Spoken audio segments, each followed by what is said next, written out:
Akneni davolashda bundan tashqari vrachimiz konsultatsiyasiga, undan tashqari boshqa bir qancha muolajalarimizni olib, yuzingizdagi muammolardan qutulishingiz mumkin. Buni sizga taqdim etamiz. Vaqtingiz bo'lganda bemalol borib, ushbu sertifikatimizdan bemalol foydalanishingiz mumkin. Bir martalik. Rahmat, sog' bo'ling, salomat bo'ling. Xo'p. Umuman sertifikat bo'yicha bugun dermatologiya markaziga keldim. Sertifikatni intervyuda yutib oldim va bugun yuzimga muolaja olishga vrach xabarga keldim.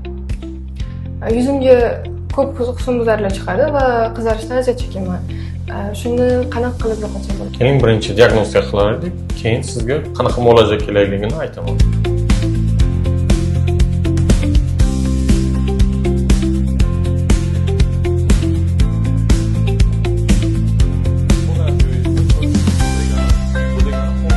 Mana diagnostika apparatimizda sizning yuzni muammolaringizni ko'rib oldik.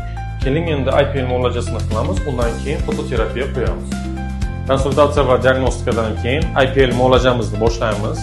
Bu muolajada husnbuzarlarning yog'lanishini kamaytiramiz, qizarishini kamaytiramiz va yuzdagi bakteriyalarni o'ldirib beramiz.